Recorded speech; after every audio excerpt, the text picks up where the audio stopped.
கடவுள் சொல்கிறாரு, ஜெபம் பண்ணு, என்னை நோக்கி கூப்பிடுன்னா ஜெபத்தில் உட்காரு, ஜெபத்தில் நேரத்தை கொடு,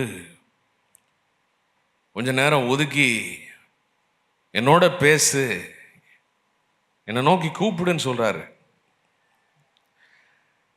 இன்விடேஷன் கொடுக்குறாரு, அழைப்பிதழ் கொடுக்குறாரு.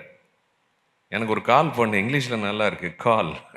இன்றைக்கி அந்த காலத்தில் கால் எப்படின்னு புரிஞ்சுட்டாங்க, இன்றைக்கி நமக்கு கால் வேறு மாதிரி புரியுது. கால்னால் ஃபோன். ஒருத்தவங்களுக்கு பெரிய ஆஃபீஸர் இருக்கிறார், அவர் போய் சந்திக்கிறது நிறைய ப்ரோட்டோகால்ஸ் இருக்குதுன்னு வச்சிங்களேன், பிஏ அது இது பெரிய ஆஃபீஸ்.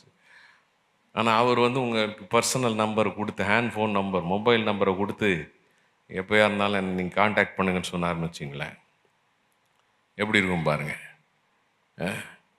நேராக நமக்கு ஏதோ ஒரு காரியம் அப்படின்னா நேராக அவருக்கு ஃபோன் பண்ணுறோம், கால் பண்ணுறோம்.